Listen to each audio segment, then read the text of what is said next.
आगरा संवाददाता। जनपद आगरा की तहसील एतमादपुर के गांव रूपधनु में विगत 72 घंटों में हुई दो आत्महत्याओं की घटना की भनक लगते ही आगरा सांसद एवं भारत सरकार में कैबिनेट राज्य मंत्री बने प्रोफेसर एसपी सिंह बघेल लोकसभा के बीच सत्र से ही छोड़कर अपनी जनता के अधिकार व सम्मान के लिए दिल्ली से चलकर आगरा मृतक के गाँव पहुंचे। घटना की जानकारी जब परिजनों ने साझा की तो प्रोफेसर बघेल का पारा चढ़ गया। उन्होंने तत्काल प्रभाव से दोषी कर्मचारियों को निलंबन का आदेश दिया। इससे पूर्व सादाबाद कस्बे में किसी लड़की को भगाने के मामले में उसकी बरामदगी के लिए जिला हाथरस की पुलिस लड़की भगाने वाले के जीजाजी आगरा लोकसभा की एतमादपुर विधानसभा के गांव रूपधनु निवासी संजय ठाकुर को पकड़ ले गई। आरोप है कि दरोगा ने संजय को पैसे लेकर छोड़ा और किसी को ना बताने को कहा। दरोगा की बातों से भयभीत होकर संजय ठाकुर ने आत्महत्या कर ली। 2 दिन बाद पुनः सादाबाद थाने के दरोगा ने संजय के भाई प्रमोद को लड़की बरामद न कराने पर जेल भेजने की धमकी दी। इससे भयभीत होकर संजय ठाकुर के भाई प्रमोद ठाकुर होमगार्ड ने आत्महत्या कर ली। सादाबाद पुलिस ने आरोपी दरोगा हरिओम के खिलाफ आत्महत्या के लिए प्रेरित करने पर धारा 306 में मुकदमा दर्ज कर लिया। आगरा के सांसद और केंद्रीय मंत्री प्रोफेसर एसपी सिंह बघेल ने उत्तर प्रदेश के मुख्यमंत्री योगी आदित्यनाथ एवं उनके ओएसडी डॉक्टर सरवन कुमार बघेल से वार्ता कर प्रमोद की पत्नी एवं पिता को 5-5 लाख का मुआवजा दिलाया। मृतक प्रमोद ने सुसाइड नोट लिखा जिसमें दरोगा ने किस तरह पीड़ित किया पूरा वाकया लिया। यह एक अकाट्य साक्ष्य है। एसपी हाथरस से वार्ता की और एसीपी एतमादपुर से एसपी हाथरस से बात कराकर दोषी दरोगा को जेल भेजने के निर्देश दिए। मृतक प्रमोद होमगार्ड होने के कारण होमगार्ड के कमांडेंट ने 5 लाख आर्थिक मदद की एवं बेटे को नौकरी देने का आश्वासन दिया। आपको बताते चले कि आज लोकसभा के सत्र चलने के बावजूद सूचना मिलते ही घटनास्थल पर पहुंचकर प्रोफेसर एसपी सिंह बघेल ने परिवारजनों से घटना की जानकारी ली एवं अंत्योष्टि में सम्मिलित हुए।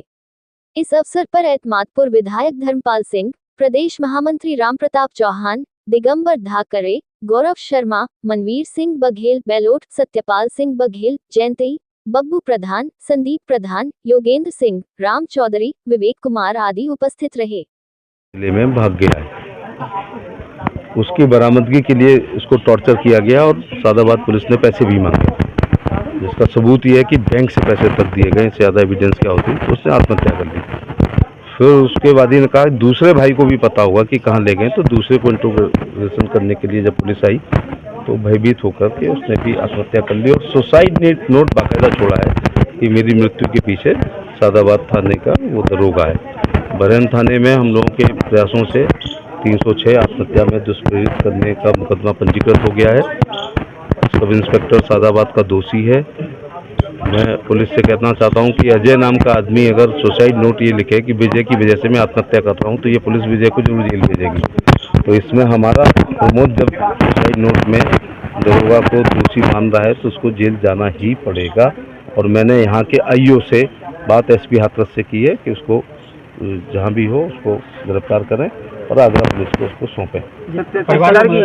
मैं मुख्यमंत्री जी का आभार प्रकट करना चाहूँगा कि कल उनसे उनके ओएसडी सरवन बघेल से बात होने पर उन्होंने 5-5 लाख के 2 चेक भेजे। प्रथम मृतक की पत्नी के नाम और दूसरे मृतक की पत्नी मर गई है उनके पिताजी के नाम। तो और कमांडेंट होमगार्ड ने कहा 5 लाख रुपए उनका भी एक शासनादेश है कि अपने एम्प्लॉय के लिए देते हैं और उनका कहना है कि बच्चा जब बालिग हो जाएगा तो उसको नौकरी देंगे। तहसीलदार कानून पर लापरवाही का जनता ने मुंह पर कहा है कि कल वो शराब पिए हुए था, एक राय से कहा, और तहसीलदार का नाम भी लोग नहीं जानते हैं, उसने पी होगी। तो ये भी एक अच्छी बात नहीं है। एक पब्लिक सर्वेंट को शराब नहीं पीनी चाहिए और अगर पिए तो उसे उस स्थान पर नहीं जाना चाहिए जहाँ पर 2 भाइयों की मौत हो चुकी है और जहाँ मॉब।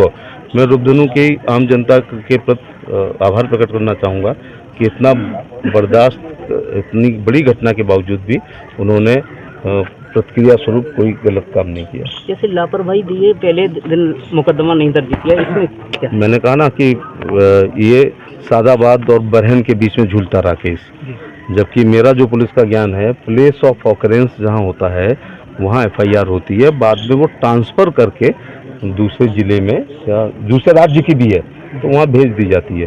तो जहाँ प्लेस ऑफ ऑकरेंस रूपधनु था, इसका बरहन थाना लगता है, पंचायतनामा पोस्टमार्टम यहाँ से होना चाहिए था। घर वाले जो लिखाएं वो नील पे लिखी जाती है, क्योंकि अब मुझे कोई ज़्यादा समझा नहीं पाएगा। और इसके बाद वो ट्रांसफ़र हो जाती और वहाँ पर तफ्तीश होती। सर लेखपाल को निलंबित किया जा रहा है क्या? एसडीएम से कहा नहीं, अब परिवारों के क्या क्या मांगे हैं, क्या क्या चीज़ें हैं? मृतक के परिवारों की ये मांग है कि जो उनका बड़ा पुत्र है उसके लिए इनकी जगह होमगार्ड में नौकरी दी जाए। पट्टे की ज़मीन के लिए मांग की गई है क्योंकि मृतक के परिवार के पास काफ़ी कम भूमि है। इनके द्वारा बच्चों के लिए आर्थिक सहायता की मांग की गई है। जो भी आरोपित दोषी हैं उनके लिए कार्रवाई हो उनके ऊपर, उसके लिए इन्होंने मांग की है। हमारे विभाग द्वारा इनके लिए पट्टे की जो भी भूमि की कार्रवाई होगी वह समय हम लोग पूर्ण करेंगे। एवं आर्थिक सहायता हेतु हमारे सीनियर आगरा से आ रहे हैं और इनको आज ही आर्थिक सहायता हेतु हम लोग चेक प्रदान करेंगे। आज बताइए गाँव में घटना हुई, लगातार तो बहुत हुई। उत्तर प्रदेश के मुख्यमंत्री आदरणीय योगी जी का आभार व्यक्त करता हूँ। उन्होंने सवेरे